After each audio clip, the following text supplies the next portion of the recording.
What's going on, everyone? Welcome back to Real Reds Talk, your favourite football fan channel made in Manchester. We have a big update on Thomas Tuchel. You wouldn't have missed it. It's been flying about everywhere on social media in terms of his meeting with Sir Jim Ratcliffe, what the outcome was of that, the certain little intricate details, why he's decided to say no, or has he decided to say no? So that will be the main story for tonight, should I say. Is De Zerbi going to be next? There's a couple of leaks coming out about him now. This, kind of managerial merry-go-round is just consistently turning until it's basically broken. And we also have a massive update from Simon Stone on Jadon Sancho as well, in terms of how much money United want for him and if he's going to get sold on a permanent basis and all that kind of stuff. So, we're back to football chat. We've just recorded our After Dark live. If you want to go check that out and if you want to become a member to get access to that, then do click the join button next to the notification bell or the link in the description. But we're going to kick things off, Sam, with Thomas Tuchel, whatever his name is. So obviously we had Fab a couple of hours ago now, I want to say around 5 o'clock, put out that Thomas Tuchel is not planning to take the Man United job. He wants to take a break, not coaching any club this summer. Tuchel currently decided not to continue in talks with United after a meeting in recent weeks, which has been publicised, and him and Ratcliffe in Monaco. And then we've had the Times Sport as well, saying that Thomas Tuchel left the meeting with the sense that he was not going to be United's choice should they dismiss Erik ten Hag, and has now elected to take a break from management. But I want to get your thoughts on it, simply because my opinion of this, let me know if you agree. Has Tuchel's camp briefed Romano before United did? Because we know publicly Tuchel was twerking for that job, right? He was putting it out there. There was loads of people in the journalistic world saying that he wants the job. So now all of a sudden he's like, oh no, I'm going to take a break, actually. I'm going to think it. Like, does that not smell a little bit fishy to you? Yeah, it's all about optics, isn't it? It's just like, I need to make me look like I turned United down rather than United turned me down. I think there's probably a lot of discussions went on, and I think we know Thomas Tuchel doesn't do well when he's not fully in control of things. We've seen the fallout of PSG, we've seen the fallout of Chelsea, we've seen the fallout of Bayern. And if what we think about Ineos is going to become true, where they're running the show and the management is purely there to focus on coaching and doing the stuff that he needs to do on the pitch and tactics, and has no control over, say, transfers or that sort of stuff, that would lead me to believe that after his discussion with Jim Ratcliffe, he was like, I'm not going to do well here, these discussions. And United probably were like, this guy wants too much control and wants too much ownership over things. It's just not what we're looking for. So he briefs them. He briefs Romano or whoever and basically says, yeah, I didn't fancy it, so I've turned it down. When in reality, it might be more that Ineos were like, we don't see ourselves working with him. Because we know they've spoken to a lot of people. Spoke to McKenna's agents, they've spoken to Tuchel that we know of. I'm sure they've spoken to others. Thomas Frank's been mentioned. De Zerbi's been mentioned. I don't know if they've had actual talks, but the two we actually know about is McKenna and Tuchel. So yeah, it's interesting to know like both sides are trying to paint themselves as the ones who turn the other one down, when in reality, we probably won't know, if ever. Yeah, I actually think it's getting a bit embarrassing on United's part now, because they are publicly talking to loads of managers, whilst in actual fact you've still got a manager in situ there, sat there, waiting. He's just got back off holiday, that's been reported. I don't know, someone reported that before as breaking news, and I don't get how that's fucking breaking news. Ten Hag paid for extra leg room on the flight, arrived in Manchester. Yeah, it's like, it's like getting these silly daft details. But he's come back now. You've got a period. I know some people like yourself, Sam, I know Chivy said it as well, they're willing to be patient and take time. It's like, right, that's fine. I understand it, whatever. But when it's this public, I mean, it is really out there. Yeah. Everyone knows the whole crack that's going on. And initially, they keep it pretty watertight up until the last couple of days, I want to say. Hearing it's about Tuchel now, hearing about De Zerbi. Obviously, the McKenna thing initially got leaked. And there was 4 candidates that we've spoken about that were on that list, right? There was Thomas Frank, there was Poch, there was Tuchel, and there was McKenna. Poch and McKenna, who were probably the 2 favourites, and the 2 that the majority of United fans probably would have kind of lent towards more, have gone off the list. Yeah. So that does that for you leave an underwhelming option now in Poch and Thomas Frank? I don't know, because Muppeteer, like everybody went with that. Gareth Southgate is the option, and Gareth Southgate's the favourite choice. But then James from Muppeteer's bit said he was never on the list. He was never a consideration, despite the links. So I think a lot of the papers are just trying to fill column inches and trying to fill gaps with speculation. I think a lot of this stuff that's come out, like you said, I think this Tuchel thing is probably briefed by his own agency and his own camp. I think they're the responsible for that. I think in your stuff that you've heard come out has come from other sides. So we know the McKenna thing came out from the Chelsea side. We know the Southgate links are being driven by British press because no other press is covering it. Talksport were on about, not Talksport, The Guardian, Jacob Steinberg was saying Ten Hag would be sacked after the final. Been 15 days since, he still hasn't been. So where's that? And then there's other stuff that he was talking about, Cobby Mania, which we won't get into here. But you can see the British press have got an agenda or they've got an idea of what they want and they're trying to control the narrative. Whereas Ineos, I don't think are playing the game. They're literally just going out, assessing the situation and then making a decision. And I think the press are trying to find a way to cope with it and trying to find a way to explain what's going on because they don't know. And you ended up with reports like they've seen. So I think the more we can rely on people like Romano and Ornstein, who genuinely don't report anything until they're 100% sure, I think that's where we're better. Everything else, I think, it's United in it. You stick United in a headline, you're going to get clicks. You're going to get people to look at it. So I think a lot of it is much. You remember the takeover with Qatar? All these people saying it's definitely happening, and all this stuff, and it all turned out to be bullshit. Yeah, it's like it's the same thing, man. It's the same. United equals clicks. So let's just speculate and not apologize or not have to retract anything because we can use words like we think or according to sources or according to this. It's just like you're making shit up, basically. A similar thing with, I don't know if it was Hoyland's transfer or Amrabat's, and all the European journalists were getting it absolutely spot on, and you had English journalists that were just briefing crap, that it was just way behind. Now you do have some good, some who are a little bit tap-ins, like Simon Stone, for example, who works with BBC. Yeah. Like when he puts information out, it's pretty fucking credible. So he'll rarely put something out unless it's, absolute concrete that it's true. And we'll get onto that Sancho thing in a minute. But you also do have a lot of them speculate. Look at some of the stuff that he puts out. That's just it's pure negative bullshit half the time. Well, that as well, yeah. It's not even relevant at the time. It's just like, has he suffered some sort of rejection? I know he got banned from the press conferences, but it just feels like an agenda at this point. That'd be, you want to look into like his what do they call it when someone turns into a archive? Is it like what happened, Samuel? Yeah. What happened? What's going on at United? Like you're in the press conferences. You're chief correspondent of the MEN, one of the biggest kind of publications in Manchester, and I don't think I've rarely seen him put something positive out after a game ever. No. It's always been extremely negative. But yeah, you had another.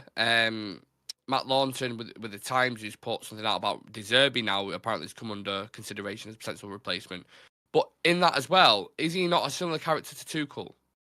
Yeah, he is, isn't he? We've spoken about this on thing, like me and Chivy have spoken. He's mental, like he's crazy, like he's got unbelievable standards, and he won't accept it for anything. The fact that he walked away from Brighton, which Brighton as a job is probably one of the best jobs you can get. Like you get gems of like players with no money having to be spent, in no position of like FFP or anything like that. And then you sell them for massive profits, which means you can reinvest it in the team. And they want you to play attractive football. And even he was like, nah, I've not got enough control here. And has just jacked it in. So I think, yeah, he would be a similar thing. I think if they are going to talk to him, I think they'll quickly find out that he's going to want control of a lot of shit. And Ineos are just not going to be willing to give it to him. And as good as he might be as a coach, as good as his football might be, if he doesn't get on with the ownership at the end of the day, he's just going to get the boot, isn't it? Because Ineos are not going to suffer anybody who's not going to toe the line. I know they say Ineos is going to set the tone and style of play and all them kind of things as well, but I just think with De Zerbi's type of football, I think you'd have to bring another kind of 5-6 extra players on top of what we already need anyway, depending on what kind of route you want to go. So, I don't know. This is just really, for me, honestly, it's too messy.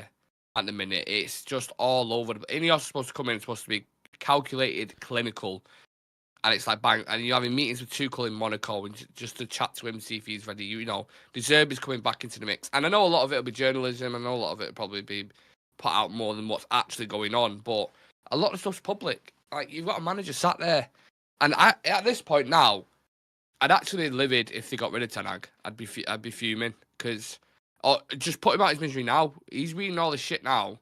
Obviously, he's a tough character. He could probably get jobs in multiple clubs. He's a top manager. Yeah.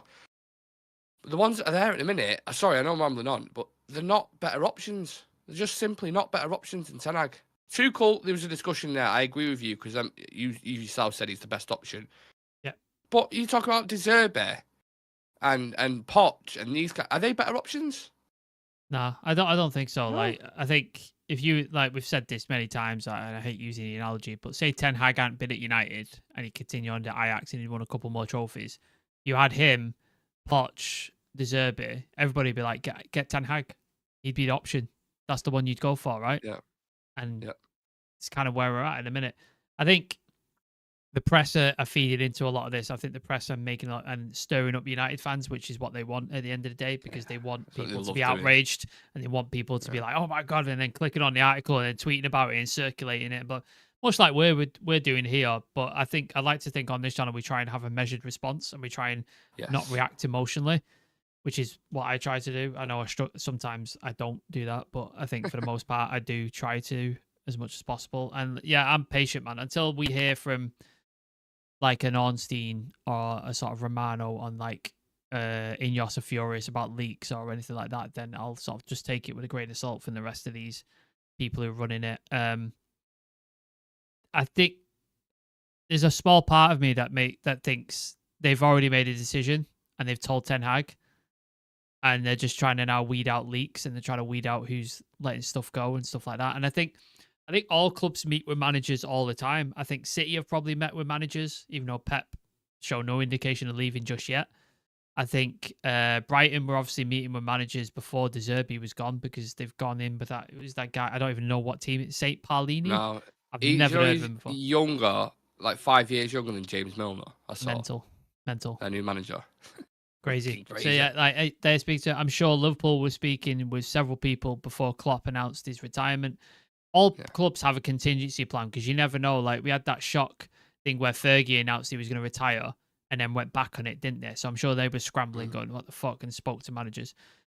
But because it's United, there's so much more focus. And because Ten Hag is a manager under pressure, it just gets microscoped into a sort of tiny little focus thing rather than looking at the whole picture. So I wouldn't worry too much, but I just think because Thomas Tuchel was a big available name on the market, people are now going, Ineos are fucking don't know what they're doing and clowns and blah, blah, blah. And it's just like, guys, they've not been in position for even a year yet. They've not got Barada in. They've not got Ashworth in yet. They've not got a full team in yet. Let's be patient, man. Let's give it time until they come out and fire Ten Hag. If they do, then I think everybody's got a right to be either happy or be upset and annoyed. And I think that's when you can express. But why we don't know anything, try not to get wound up on speculation would be my approach on it, but I can't tell people what to do. So, like I said, though, there was a conversation there. If you're going to bring Tuchel in, it's right, okay, the guy's won a Champions League. He's been pretty successful the majority of places that he's been. I understand it. You can't convince me as a United fan, and I'm not speaking for everyone else because everyone has their own opinions. You can't speak for me as a United fan and say Poch or Thomas Frank or De Zerbi are better options than Ten Hag. Statistically, it's not even close with the majority of them. It's not even close. Ten Hag's won 3 league titles. He's won an FA Cup and a Carabao Cup in his first 2 years in England. Yes, there's context to it. We finished 8th. But I think we'd all agree as well that the injury situation that we had would destroy any team. Yep. Most of us have agreed on that. So that the decline for that is somewhat warranted. The stuff outside of that as well. The Mason Greenwood situation, the Antony situation, the Ronaldo situation. First season with Ronaldo, De Gea, Maguire, captaincy, fucking... The ownership thing that went on for a year and a bit. Like, it started in November the year previously and then continued on to the following fucking Christmas time. Christmas Day, was it? Christmas Eve? Yeah, Christmas Eve, I think they announced it. Like, and then not having a proper structure above you for recruitment as well. Relying on him for transfers and stuff like that, and then not having anyone to push back when he wanted to like do more money on Antony, which clearly was a bad mistake. You need somebody there in place, like an Ashworth, like a Wilcox, going, no, we're not spending that money on it. And now we're trying to get structure in place, but we still don't have that structure in place. We're still waiting on people, still waiting for Barada, still waiting for Ashworth. So the structure's not even in place yet. So I don't know what people expect Ineos to do at this point. Like, until you get structure in place, it's very difficult to operate a football club.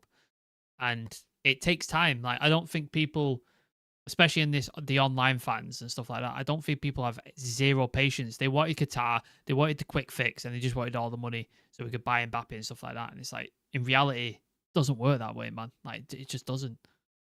But I also agree with you, but I would also push back and say that a lot of people seem to be putting almost blind faith in Ineos that everything's going to work out and be sweet and rosy. Yeah, no, absolutely. They could fuck this up 7 ways from Sunday. Like, Dan Ashworth could drag on for another year and a bit, theoretically, due to this. Omar Barada's taking a step up from the job. Stepping up. Will Cox might not work out and stuff like that. So yeah, it could well fall flat on its ass, and we might be in a worse position in a couple of years. That could well happen. But we've tried the same shit for the last however many years of post Fergie with Ed Woodward and who was his other dickhead that he was running with? Richard Arnold. Yeah, and then he left. Woodward left, and Richard Arnold, John Murtaugh ran it and just absolutely shit the bed. So we've tried this shit where we haven't had football people in football places, and it hasn't worked. Now we're finally getting football people in football places, which I think is the best thing they can do before they can actually prove their worth by operating in the market. So I think until this summer is over, I think we've just got to see what happens. But I don't think it's fair to judge them. And like you said, I don't think you can be like, everything's going to be rosy and fine, because it might not be. But I don't think we could all go, the fucking clowns don't know what they're doing, because they've not done anything yet. I think it's open to interpretation at this point. We're in limbo, I think it's fair to say. I'd love to hear what everyone else is saying in the chat, by the way. Let's go into the comments, because it's quite a few of you. Please do smash that like button if you also frustrated with this whole drama that's ongoing at the moment and you just want it to be finished. We're also 19 subs of 5,400. So if there is anyone new in the chat, you know what to do. Right, let's see what people are saying. T2 from the Izzo. Tuchel turned down United to take a break from management like I turned down Margot Robbie to take a break from dating. Fantastic. You know what? That comment's getting pinned. If anyone can beat that, go for it. That comment's getting pinned. Love that. Ten Hag, I think Ineos want Ten Hag, but they just want to show him that he's not safe if things are not okay. When he is coming, he'll make sure all the decisions going forward. That's from Fortune. Abibi Disalo says, I need Thomas Tuchel is better for next season. I want Thomas Tuchel in, Ten Hag out. Richard Hawkins, United clickbait as usual. Samuel Luckhurst is sports journalism what David Brent is to business management. That's a pretty good one. That's a pretty good one. Yeah. That's close to beating the Margot Robbie one. I'm not going to lie. It's pretty close. Dan Errington, what have I missed? What have you not missed? Yeah. All the universe, they're making the decision based on who's best for Ineos, not just if Ten Hag is better than De Zerbi. Okay, well, if that is the case, they make a decision on who's best for Ineos. What is us as fans don't know what that is. We don't know what path they're going to go down. That's why it's frustrating as a fan base. It's like, okay, if you want to switch the style of play up, let's say, and you want to go down a De Zerbi path that's a more possession-based, dominant game, again, all the players, or quite a lot of players that Ten Hag's brought in, it's just going to be another shipping of 8 to 10 players, and you have to scrap up again and start again. And then what, you're going to ask fans to be patient and say, like, yeah, well, 4 years we'll be back near the top. Like, United fans, there is no patience. You know, it's not for me. Like, again, I don't want to speak for everyone, but for me, there isn't. I'm tired of hearing the same fucking shit every 2 years, saying it's a project. We're going to work with this guy. It's a new kind of, system and structure. It's like, I know, man. I think we've got a guy there who's proven he's a winner. He's won the FA Cup. He's won the Carabao Cup. You know, he's got the best out of the younger players, and he's fucking learned to dance on a moving carpet, in my opinion. So I just don't understand why you would change it. He deserves an opportunity. I absolutely deserves an opportunity under a competent structure and under people who know what the fuck they're doing. Because we saw last summer, John Murtaugh and Richard Arnold had no idea what they were doing. Zero. Like, they were travelling out to Barcelona how many times? 4 or 5 times. Couldn't get a deal done. They then get bitch slapped by Veronica Rabiot with wage demands. They were then chasing out Arnautovic before the fans revolted against it. And they went, oh, yeah, we didn't actually look at it. It's like, you did. So, yeah, I think Ten Hag deserves time with this new structure. Whether he gets it or not is another matter. Daniel Raj, big up Dan, saying to become a journo, you don't need any qualification. Just say 50 random stuff, and if anything gets clicked, you can say, "Look, I said it." Yep, that's the application basically to become a journalist. Yep. Ineos should think every other decision is tied to manager decision, the incomings, outgoings, and loans. Eddie Cahill says, "Stop putting United down." Right, understood. Yeah, think you'd do a better job do you? So stop now. I have no idea. Won't be long till a delivery of a few thousand waistcoats arrives at the mega store.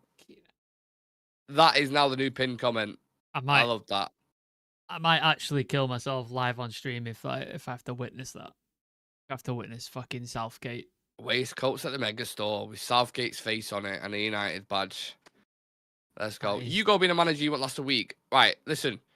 We do a show where we talk about football. People have opinions on football. Edit, if you don't like it, mate, you know what to do. Just bounce, pal. There's a unfollow button and a little cross up the top, and you can just click. You can't please everyone, can you, mate? You know, attitude like Sancho, in my opinion. We're actually going to talk about Jadon Sancho now. See, professional, good at my job. Segue.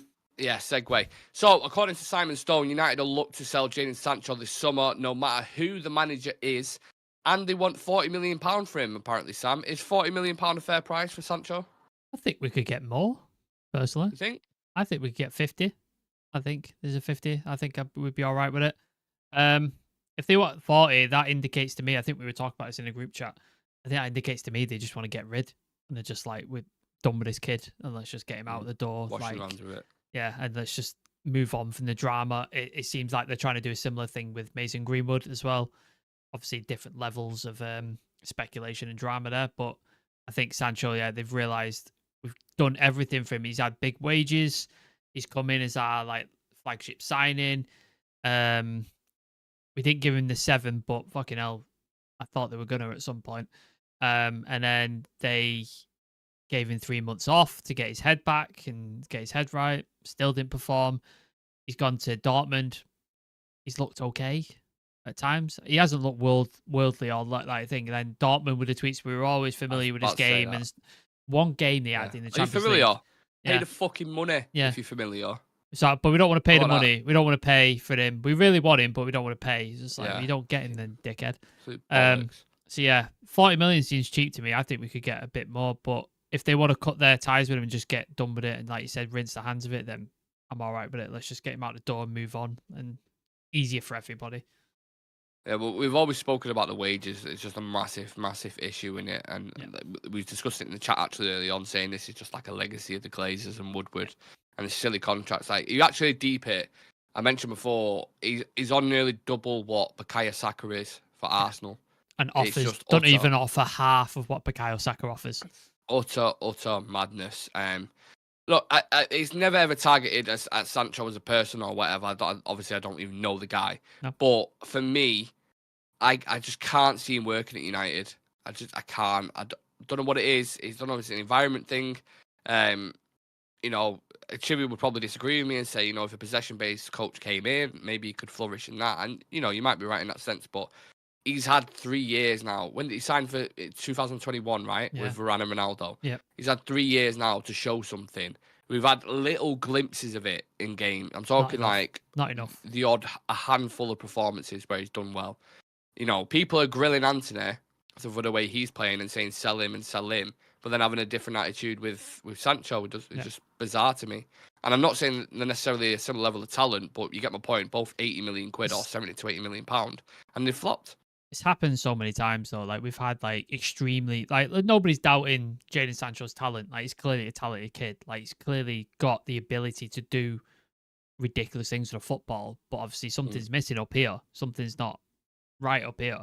Whether that's attitude, whether that's application, whether it's desire, I don't know. But he's had a history of it. Let's not pretend this is the first time it's happened. He was kicked out of the City because Pep was sick of his attitude and lateness and application and stuff. England, the same thing. Even Southgate wasn't going to put up with his bullshit, and he was just like, "You're not. It's not working for me." Dortmund, where he actually played well, he had to have a buddy system to someone to get him out of bed on time because he wasn't getting up for training and turning up late constantly and stuff like that. But he performed on the pitch, so they sort of let it slide.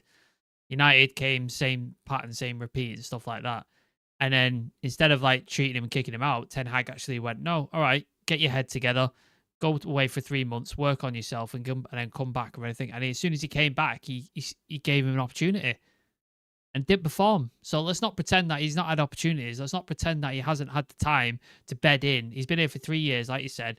He's had breaks. He's had manager who's believed in him and given opportunities. He's played him in different positions to try and get him into the team. The 10, the right, the left, blah, blah. He's tried everything. And he's not performed. He's now gone to Dortmund on loan and people are like, oh, Sancho's back. He's like, he's had one good game in the Champions League. One. This next game after it, the second leg, he got substituted at like 55 minutes in. Where was he in the final? Did nothing. So it's just like this kid. I don't think this kid can step up to the plate of like a Manchester United, an England in a final, a City. Like his level is Dortmund. That's where he thrives. Smaller environment, less speculation, less pressure, and he can thrive and someone get behind him. But he's had opportunities. He's had them and he's squandered them. So for me, he has to go. Like you don't get to be at United and have opportunity after opportunity after opportunity. Like it just doesn't work that way. Yeah, and you can see it in Iniesta being cutthroat in that sense. I just think you have a section of the fan base, right, with your Sanchos and these kind of guys, and with a couple of other players. Pogba, Martial. Pogba was one of them. Yeah. Martial, yeah. Even like just when they turn it into like Player FC, and when they have one good performance in a different league, you can see they've got the drafts ready to put out on Twitter. Say, I told you guys, get this Ten Hag fraud out of the club. Like what? He's played well in one fucking game. How does that prove the point? If he'd done it for a season and he killed it with Dortmund and he won something, then there's a conversation to be had and say maybe the manager's done something wrong. But Ten Hag tried absolutely everything with that kid. Did everything. Sent him on a personal trade. Like some of the players haven't got that treatment. It's just, no, you're not good enough. You fucking dropped. Yeah. He obviously sees something in him and he was like, look, I believe in you. Go off, do your thing, get back up to fitness, what we require from a wingers. Because look at Garnacho, how much he grashed, for example, and you'll get back into the team. And obviously, he's just seen his ass and, oh, well, he said they weren't training properly. I don't agree with that. I'm fucking off, basically. Is that all right? Well, fine, Go play in another league. That's why I'm really not. I have no sentiment attached to Sancho whatsoever. Really don't. Is the way he's handled the sort of argument and the feud with Ten Hag as well just shows you a very immature mindset. Like rather than deal with it, like you can disagree with a manager all the time. Like Keno disagreed with Fergie. Like everybody disagreed with managers. Like it happens, but it all stays internal. So if you've got an issue with a manager, go to his office, knock on his door, and be like, I think what you said was bollocks. I've done X, Y, blah, blah, blah on training, and I've applied myself, and I've done this, and this, and this. And if he still doesn't pick you, then you could be like, all right, go speak to your agent. Look, I want out. Like, find me a way out, and we'll get out. And tell the manager you want to leave. And you just leave and just be a professional. But no, you went on social media with a fucking note and pinned it to the top of your profile, left it there for weeks as like a sign of a petulant child. Like, it's just poor attitude. It just screams poor attitude, and it's just like you don't want that type of character in your club. Like those people under like Fergie and under people like Keno and stuff, those people would be weeded out quick. And we haven't got those people in the club anymore. And that's the problem. You've allowed players like Sancho, Pogba, Jesse Lingard, people like that who have got an ability but don't have the application and the work hard to get and to put it into practice. You've had players like, if you look at players like Ji-sung Park or players like Darren Fletcher, not got even half the ability of what these like guys, the talented guys have, but they work their fucking asses off and won titles, won Champions Leagues, won Premier Leagues. That's the difference, man. Like you need somebody who's going to work for the title. If you've got talent as well, fucking bonus. But Sancho, man, just doesn't work hard enough for me. So I think if we can get him out of the club as soon as possible, fantastic. I think the majority of fans have agreed on that, but to the kind of small percentage who still think there's a player in there, and you're not wrong for thinking that, because there obviously is a player in there, and maybe he will be successful and blah, blah, blah. Name me one game where he had a top performance. I can't even think of one off the top of my head. Not for United. No, like there's been cameos where he's looked all right, and I thought, something there. But effectively with a winger, he could never beat his man. And that already worried me, like the pace thing. He just, it like stand it up, and then he'd go back, and you're like, when Garnacho gets it, he's just fearless, isn't it? Relentless, just fucking runs at him constantly. And yeah, obviously Ten Hag wants a certain dynamic of a winger in his team, and he doesn't fit that profile well, he tried, for whatever reason. So he tried though, didn't he? In pre-season, he realised, all right, if you're not going to work on a wing, he tried to play him in the 10, like the false 9 and 10. He tried to integrate him into the team. Yeah. He was like, no, this is the thing. And then this is, again, another example of like not speaking to the player before you bought him, because we bought him as a right winger. And when he came to United, he didn't want to play on the right. He wanted to play on the left. Like, why did we not speak to him beforehand and go, right, we're bringing you in to be a right winger. This is the plan. This is what we want to do. And then you can find out, and he's like, well, I want to play on the left. And you could be like, well, all right, we'll move on to another target then because we need a right winger. Just bad scouting. You know what I mean? Just speak to the fucking player. Like, I don't understand that. It's so bizarre, but bad scouting. More legacy left over, like you said, from the Glazers and Woodward. Yeah. The Athletic, interestingly, just put something out. We spoke about this at the start of the show about Tuchel. They just put Manchester United stepped up talks with Thomas Tuchel over the past 48 hours, but failed to find common ground. I bet that common ground is basically we want control over this and we want to do that. It's a 4-year plan, and Tuchel's like, I only really stay at club for 2 years, historically. Perhaps it is for the best, but with Erik ten Hag hung out to dry, this review process feels like a mess. I agree. That's the Athletic putting that out. Yeah. And I agree. It's getting messy, man. Like, I've seen a lot of reports putting out that it's going to happen in the next, within this week, basically. We're going to hear concrete news. But again, it's hard to believe it, isn't it, when it's been going on for so long, Sam? Yeah, I'm just logging into my Athletic account to read this. Yeah, so if you could pull it up, I'll go through some comments and then just try pick the points out of it, because I was going to actually ask you to do that. So yeah, let's go to the comment section and see what everyone's saying. John saying stats shown has been bang average at Dortmund. One great game versus PSG. Exactly. What's the point? Keep changing managers. Give Ten Hag time. I agree with you, Eddie. Amarit Verk says you would think Barada would prefer De Zerbi considering how highly thought of he was at City. But again, the Tuchel thing there's been a disagreement. I think De Zerbi would be a similar, very strong-minded and very firm on what he wants. He's just left the club. I think he would want certain control over, and I don't think that'd work for me personally. I don't. Big up Nick and Sam, plus the Real Reds talk. Armour, Steph in the chat, who's a Real Red Ultra member. Big up Steph as well. Ten Hag will want to give Ahmad the same chances he gave Sancho. Ahmad could be class. I can do a full hour on him, mate. John, full hour on Ahmad, easily. Dan saying, guys, if you are new to this channel and love the content, please be a part of us by subscribing. Smash the like button. Thank you very 100%. much, Dan. And then the last one, so I'll read out. Hi, I hope they managed to sell Sancho quickly. It's from Jala. We've got enough drama at the club as it is. As always, the Real Red folk, always on it. Absolutely. Any kind of gems out of there, Sam? It's like, it would have been doomed from the start. Let's talk about Tuchel's appointment. The only surprise is talks progressed as far as they did. Bet for things to fall apart now, really better than 12, 18 months down the line, which is usually what happens in cases. It's a lot of attacks on Ineos here, by basically saying what are United thinking and stuff like that. But Tuchel's position is that he wants to take a break after the exhausting spell at Bayern and United. They continue to explore their options. But the music could hardly be more ominous for Ten Hag as the club's end-of-season review drags into the third week and a state of confusion continues. He told Ratcliffe told reporters the only way to restore United to preeminence was to find the best people who will find they have the right character. There are no qualms about the first part where Tuchel is concerned, where he's rightly recognised as the game's leading coach, but working positively in the structure is something he struggled with, which is what we sort of guessed at a few minutes ago. Sympathy comes easily enough amid dysfunction persistent at both Paris Saint-Germain and Chelsea. Internal politics are a factor of life at Bayern. Tuchel's experience across a variety of clubs to abrasive edge at odds with a collegial approach that Ratcliffe has trumpeted as fundamental to the new regime at Old Trafford. Tuchel lasted 2 years in charge at Dortmund, 2.5 at PSG, 19 months at Chelsea, 14 months at Bayern. All four of those clubs he left under a cloud with strained relationships either in the ballroom or the dressing room or both. Mm-hmm. Ratcliffe identified the biggest problem at United over 11 years since Sir Alex's retirement is one of environment rather than the coaching ability of various managers who have come and gone, which we have said so many times. It's just more... Go on. I was just saying, so basically, this is my point, and it leads into it. Ineos clearly want a yes man, and they have a structure that they want to go in with, they want a style of play probably that they want to set. I believe personally Ten Hag's willing to be flexible. He's shown it towards the end of last season, and he's shown it at the start of it. He worked under that at Ajax. Yeah, but just like systems in general. I know he was very stubborn with the attacking transitional thing, and we was all absolutely frustrated, to our eyeballs with that. But he did show towards the end, went a bit more pragmatic. We won an FA Cup final against the best team in the world.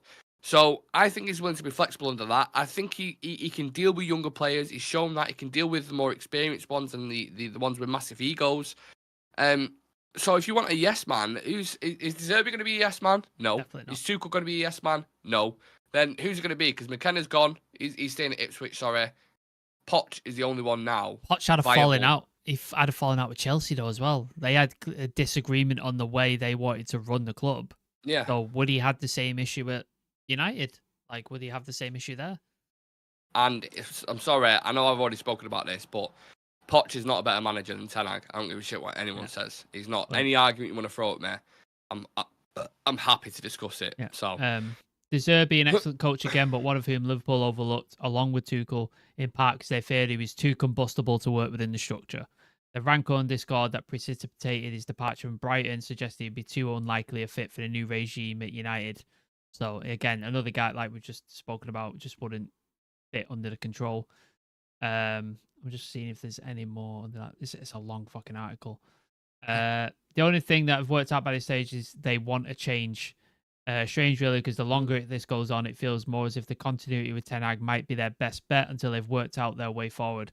Whether it be open to a stay of execution as this underlying process drags on is another question entirely.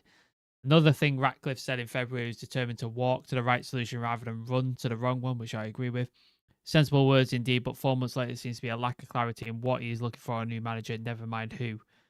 The only thing they have worked out by this stage is they want to change. So, yeah.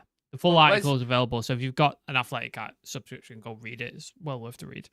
But where's the trust? You know, that's undermining, because anywhere you work, you know, if you're in a pivotal position, like let's say your work, for example, Sam, right? Obviously, you have quite an important job, and you know your boss is out there trying to replace you. It's just facts. He's trying to replace you. How can you then go back? You come back from holiday, and you go, right, what's the plan, guys? Like, where's just that level of foundation and trust? It's got to be broken, regardless.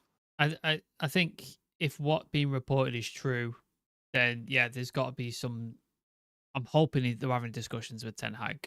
I'm hoping this is not going on behind his back, because if it is, it's not very stable for a manager. It's not very stable for a guy who's building forward, and especially if they do decide to stick with him, I think they're gonna have to give him a new contract. You can't go, yeah, you're the right guy, but we're only going to leave 1 year left on your deal, and we're not going to like back you in any way, because that doesn't send the right message either.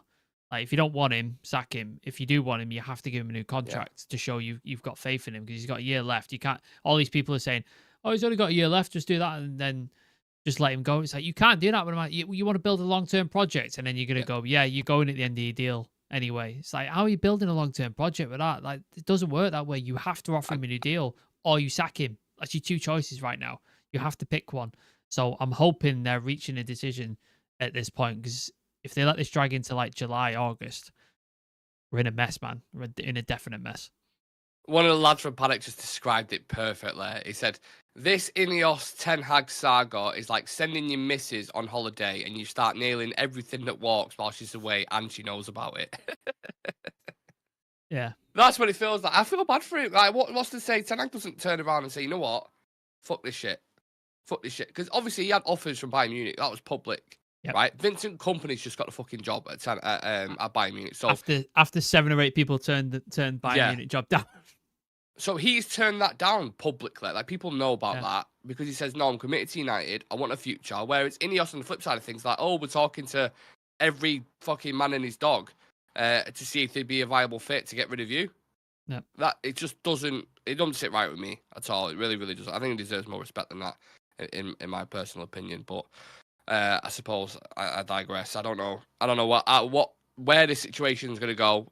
Apparently, it's going to be within the next 7 days, but we've heard things like that before from many different journalists. So I think I will take the Chivy and Sam approach with this one and just try not to get too emotionally involved in it. I'm waiting for that Ornstein tweet. That's the one, isn't it? I'm waiting for that, because I think that'll either come one way or the other, where Ineos back Ten Hag and offered him a new deal, or Ineos have agreed to part ways with Eric Ten Hag. That's probably what's going to happen, like an Ornstein or a Romano. Someone like that is going to come with that, and I just think that's what's coming next. But when that happens, I've got no idea. No idea at all.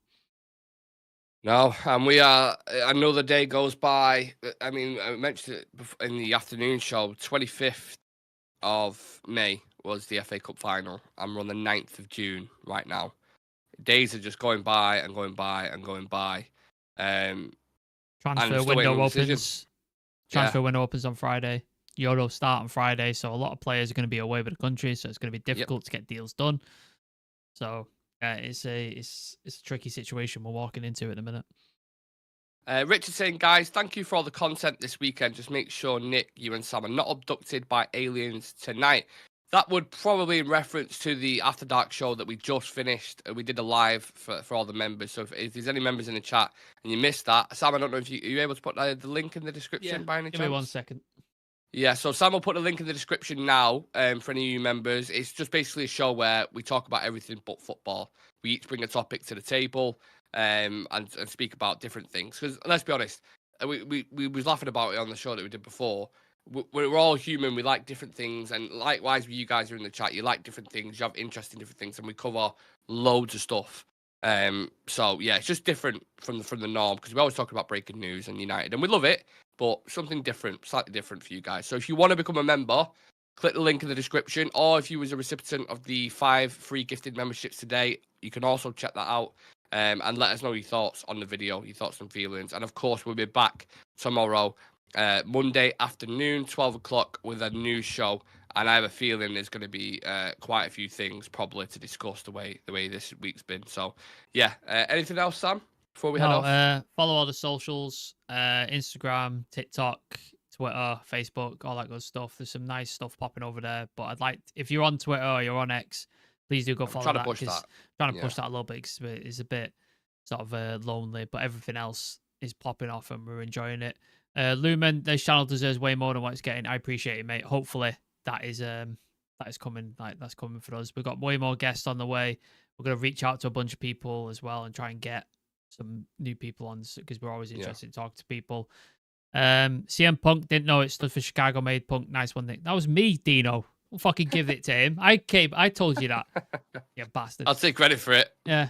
Fucking hell. But yeah, go check out all the socials and stuff if you want like clips, news stories, anything like that. And yeah, we appreciate all your support, especially lately. Like numbers have been great lately, and we've really enjoyed it. So please do keep supporting us. Well, it just goes to show you put in the work. It eventually kind of shows back. So we've been doing this for 2 years now, I want to say. Yep. But obviously the people who are in the chat, you guys and the community in general, just it's been really nice to see. It's nice to see people actually enjoying it and getting good feedback. Even if it's just mixed feedback, if it's like, I didn't like this topic or I didn't like it, like that's always going to happen. So absolutely fine with that. But I love that comment. This channel deserves way more than what it's getting. Yeah, thank you. Appreciate that, brother. And yeah, we will continue to do this. And the reason why we called it Real Reds Talk is not because we believe we're some top Reds or whatever it is. It's because it's authentic, it's genuine, and it's relatable. A lot of the nonsense that's out there at the minute in YouTube, like there's a lot of stuff that's just fucking blah, blah, this and I this and that and all that kind of stuff. This is real, it's authentic, and it's absolutely genuine to everyone who watches. So I just want to end on that and say thank you to you and obviously everyone on the channel as well. Yeah, absolutely. Perfect way to end it. Yeah. Thank you very much for watching, guys. Smash a like on the video, hit that subscribe button, and we'll see you tomorrow at 12 o'clock. I'm looking forward to it. See you in a bit. Peace.